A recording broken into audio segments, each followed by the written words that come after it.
ನಮಸ್ಕಾರ, ನನ್ನ ಹೆಸರು ರೋಹನ್ ಭರತ್ಚಂದ್ರ. ಇವತ್ತಿನ ವಿಡಿಯೋ ನಿಮ್ಮ ಹಣ ಫಿಕ್ಸ್ ಡೆಪಾಸಿಟ್ನಲ್ಲಿ ಸುರಕ್ಷಿತವೇ, ಬ್ಯಾಂಕ್ ಮುಳುಗಿ ಹೋದರೆ ಅಂತ ಒಂದು ವಿಡಿಯೋ. ತುಂಬ ಇಂಟ್ರೆಸ್ಟಿಂಗ್, ಮಿಸ್ ಮಾಡದೆ ನೋಡಿ. Last week IndusInd bank shares 28% ಬಿತ್ತು. ಅದು ಅವರ ಅಕೌಂಟಿಂಗಲ್ಲಿ ಏನೋ ಡಿಸ್ಕ್ರಿಪೆನ್ಸೀಸ್ ಇತ್ತು, ಅಂದರೆ ಏನೋ ಮಿಸ್ಟೇಕ್ಸ್ ಮಾಡಿದ್ದಾರೆ ಡೆರಿವೇಟಿವ್ ಟ್ರಾನ್ಸಾಕ್ಷನ್ ರೆಕಾರ್ಡ್ ಮಾಡುವಾಗ ಅಂತ. ಇಂಡಸ್ಇಂಡ್ ಬ್ಯಾಂಕ್ದು ಇಂಟರ್ನಲ್ ರಿವ್ಯೂನು ಅವರು ಹೇಳಿದ್ದಾರೆ 2.35% of the net worth impact ಆಗುತ್ತೆ ಡಿಸೆಂಬರ್ 2024 ಡೇಟಾ ಪ್ರಕಾರ. ಹಾಗೂ ಇನಿಷಿಯಲ್ ಎಸ್ಟಿಮೇಟ್ಸ್ ಏನು ಹೇಳುತ್ತೆ ಅಂದರೆ ಬ್ಯಾಂಕ್ ಪ್ರಾಫಿಟ್ಟು 1500 ಕೋಟಿ ಅಪ್ರಾಕ್ಸಿಮೇಟ್ಲಿ ಕಮ್ಮಿ ಆಗುತ್ತೆ January to March 2025 quarter results announce ಮಾಡುವಾಗ. ಈ ಅನೌನ್ಸ್ಮೆಂಟ್ ಮಾಡುವಾಗ ಸುಮಾರು ಜನಕ್ಕೆ ಒಂಥರ ಡೌಟ್ ಆಯಿತು, ಇಂಡಸ್ಇಂಡ್ ಬ್ಯಾಂಕಲ್ಲಿ ಅವರ ಬ್ಯಾಂಕ್ ಡೆಪಾಸಿಟ್ಸು ಎಷ್ಟು ಸೇಫ್ ಆಗಿದೆ ಹಾಗೂ ಏನಾದರೂ ತೆಗಿಬೇಕಾಗತ್ತಾ ಅಂತ. ಶೇರ್ ಪ್ರೈಸು ನಾರ್ಮಲ್ ಆಗಿ ಬ್ಯಾಂಕ್ ಡೆಪಾಸಿಟ್ಸಿಗೆ ಏನು ಸಂಬಂಧ ಇರುವುದಿಲ್ಲ, ಆದರೆ ಆ ಬ್ಯಾಂಕ್ ಮೇಲೆ ಸ್ವಲ್ಪ ಡೌಟ್ ಸ್ಟಾರ್ಟ್ ಆಗ್ತದೆ. ಆ ಬ್ಯಾಂಕು ಎಷ್ಟು ಸೇಫ್ ಆಗಿದೆ, ಆ ಬ್ಯಾಂಕ್ದು ಫೈನಾನ್ಷಿಯಲ್ ಸ್ಟೆಬಿಲಿಟಿ ಯಾವ ಥರ ಇದೆ ಅಂತ. ಇದೇ ಥರ ಆಗಿತ್ತು 2020ಯಲ್ಲಿ. ಯೆಸ್ ಬ್ಯಾಂಕಲ್ಲಿ ಸ್ವಲ್ಪ ಪ್ರಾಬ್ಲಮ್ ಆಗುವಾಗ ಡೆಪಾಸಿಟರ್ಸ್ಗೆಲ್ಲ ಒಂಥರ ಭಯ ಆಗಿತ್ತು ಹಾಗೂ ಕೆಲವು ರಿಸ್ಟ್ರಿಕ್ಷನ್ಸ್ ಹಾಕಿದ್ರು ವಿಡ್ರಾವಲ್ಸ್ ಮೇಲೆ. ಫಿಕ್ಸ್ಡ್ ಡೆಪಾಸಿಟ್ಸು ಯಾಕೆ ಜನ ಇನ್ವೆಸ್ಟ್ ಮಾಡ್ತಾರೆ ಅಂದರೆ ಸೇಫ್ ಆಪ್ಷನ್ನು, ಕ್ಯಾಪಿಟಲ್ ಅಪ್ರಿಸಿಯೇಷನ್ ಒಂದು ಫಿಕ್ಸ್ಡ್ ಆಗಿ ಆಗುತ್ತೆ, ಗ್ಯಾರಂಟಿಡ್ ರಿಟರ್ನ್ಸ್ ಬರುತ್ತೆ ಹಾಗೂ ರೆಗ್ಯುಲೇಷನು ತುಂಬ ಸ್ಟ್ರಾಂಗ್ ಆಗಿದೆ RBI ಇಂದ ಅಂತ. ಆದರೆ ಕೋಆಪರೇಟಿವ್ ಬ್ಯಾಂಕ್ ಡೆಪಾಸಿಟ್ಸು ಸ್ವಲ್ಪ ಸೇಫ್ಟಿ ಕಮ್ಮಿ ಆಗುತ್ತೆ, ಯಾಕಂದರೆ ಅದು ಅಷ್ಟು ಸೇಫ್ ಆಗಿಲ್ಲದೆ ಇರ್ಬೋದು, ರೆಗ್ಯುಲೇಷನು ಅಷ್ಟು ಟೈಟ್ ಆಗಿರೋದಿಲ್ಲ ಹಾಗೂ ಅವರ ಫೈನಾನ್ಷಿಯಲ್ ಪೊಸಿಷನ್ ಯಾವ ಥರ ಇದೆ ಅಂತ ಯಾರಿಗೂ ಗೊತ್ತಿರೋದಿಲ್ಲ. ಸೊ ನಿಮ್ಮ ಡೆಪಾಸಿಟ್ಸು ಬ್ಯಾಂಕ್ಸಲ್ಲಿ ಸೇಫ್ ಇದೆಯಾ ಅಂತ ನೀವು ಯೋಚನೆ ಮಾಡ್ತಾ ಇದ್ರೆ ಸೇಫ್ ಇದೆ ಅಂತಲೇ ಹೇಳ್ಬೋದು. ಆದರೆ ಯಾವ ಬ್ಯಾಂಕಲ್ಲಿ ಇಟ್ಟಿದ್ರಿ ಅಂತ ಅದರ ಮೇಲೆ ಡಿಪೆಂಡ್ ಆಗುತ್ತೆ.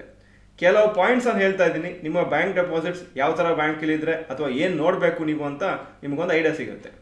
ಮೊದಲನೇದಾಗಿ ಆದಷ್ಟು ಗೌರ್ಮೆಂಟ್ ಬ್ಯಾಂಕ್ಸು ಅಥವಾ ಲಾರ್ಜ್ ಪ್ರೈವೇಟ್ ಬ್ಯಾಂಕ್ಸಲ್ಲಿ ನಿಮ್ಮ ಡೆಪಾಸಿಟ್ಸ್ ಮೇಂಟೈನ್ ಮಾಡಿ. HDFC bank, ICICI bank, Kotak Mahindra bank plus government banks ಸುಮಾರಿದೆ.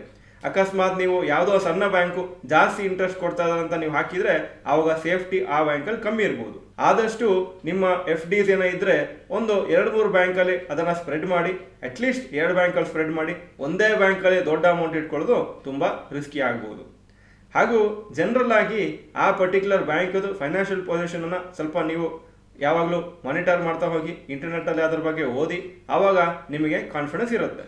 ಹಾಗೂ ನಿಮ್ಮ ಡೆಪಾಸಿಟ್ಸು ಆದಷ್ಟು ಕೋಆಪರೇಟಿವ್ ಬ್ಯಾಂಕ್ಸಲ್ಲಿ ಇಡಬೇಡಿ, ಯಾಕಂದರೆ ಸ್ವಲ್ಪ ಸೇಫ್ಟಿ ಕಮ್ಮಿ ಅದರಲ್ಲಿ. ಡೆಪಾಸಿಟ್ ಇನ್ಶೂರೆನ್ಸ್ ಅಂತ ಗವರ್ಮೆಂಟು ಪ್ರೊವೈಡ್ ಮಾಡ್ತಾರೆ.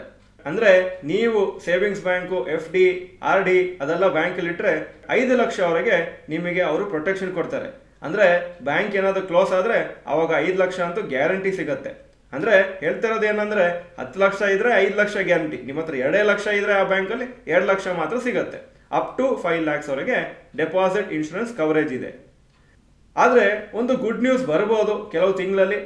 ಏನು ಹೇಳ್ತಾ ಇದ್ದಾರೆ ಅಂದರೆ ರಿಪೋರ್ಟ್ಸ್ ಪ್ರಕಾರ ಗವರ್ಮೆಂಟ್ ನೋಡ್ತಾ ಇದ್ದಾರೆ ಈ ಡೆಪಾಸಿಟ್ ಇನ್ಶೂರೆನ್ಸನ್ನು ಅವರು 5 ಲಕ್ಷ ಇರೋದನ್ನು 10 ಲಕ್ಷ ಮಾಡ್ಬೋದಾ ಅಂತ. ಅದನ್ನು ಇನ್ನೂ ಡಿಸಿಷನ್ ತಗೊಳ್ಳಿಲ್ಲ, ರಿವ್ಯೂ ಮಾಡ್ತಾ ಇದ್ದಾರೆ ಗವರ್ಮೆಂಟು. ಅಕಸ್ಮಾತ್ ಈ ಥರ ಆದರೆ ಎಷ್ಟೋ ಜನಕ್ಕೆ ಈ ಬ್ಯಾಂಕಿಂಗ್ ಸಿಸ್ಟಮ್ ಮೇಲೆ ಕಾನ್ಫಿಡೆನ್ಸ್ ಬರುತ್ತೆ. ಹಾಗೂ ಸೀನಿಯರ್ ಸಿಟಿಸನ್ಸ್ ಎಸ್ಪೆಷಲಿ ಅವರ ಮೇಜರ್ ಅಮೌಂಟ್ ಬ್ಯಾಂಕ್ ಡೆಪಾಸಿಟ್ಸಲ್ಲಿ ಇರುತ್ತೆ, ಅವರಿಗೆ ಜಾಸ್ತಿ ಒಂದು ಪೀಸ್ ಆಫ್ ಮೈಂಡ್ ಇರುತ್ತೆ. ಈ ಪರ್ಟಿಕ್ಯುಲರ್ ಒಂದು ಡಿಸಿಷನ್ನು ಗವರ್ಮೆಂಟ್ ಸದ್ಯಕ್ಕೆ ಫೈನಲೈಸ್ ಮಾಡಿಲ್ಲ.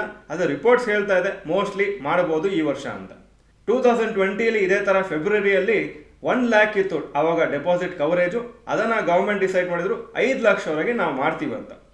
ಆವಾಗ ತುಂಬ ಜನ ಇದನ್ನು ಒಳ್ಳೆ ಡಿಸಿಷನ್ ಹೇಳಿದರು, ಯಾಕಂದರೆ 5 ಲಕ್ಷ ಅಂದರೆ ಒಂದು ಒಳ್ಳೆ ಕವರೇಜ್ ಅಮೌಂಟ್ ಆಗಿತ್ತು ಆಸ್ ಪರ್ 2020.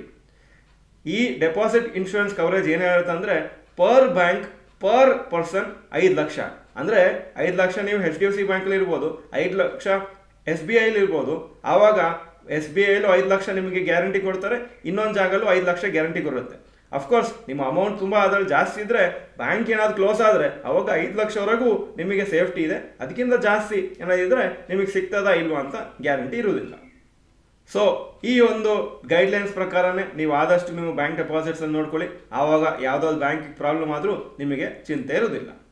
ಈ ವಿಡಿಯೋ ಚೆನ್ನಾಗಿದ್ರೆ ಲೈಕ್ ಬಟನ್ ಪ್ರೆಸ್ ಮಾಡಿ ಹಾಗೂ ನೀವು ಕಮೆಂಟ್ ಸೆಕ್ಷನಲ್ಲಿ ಹಾಕಿ ನಿಮ್ಮ ಮೇಜರ್ ಡೆಪಾಸಿಟ್ಸು ಯಾವ ಬ್ಯಾಂಕಲ್ಲಿ ಇದೆ ಆ ಬ್ಯಾಂಕಿನ ಹೆಸರು ಕಮೆಂಟ್ ಸೆಕ್ಷನಲ್ಲಿ ಹಾಕಿ. ಈ ವಿಡಿಯೋ ನೋಡೋದಕ್ಕೆ ಧನ್ಯವಾದಗಳು. ನಮಸ್ಕಾರ.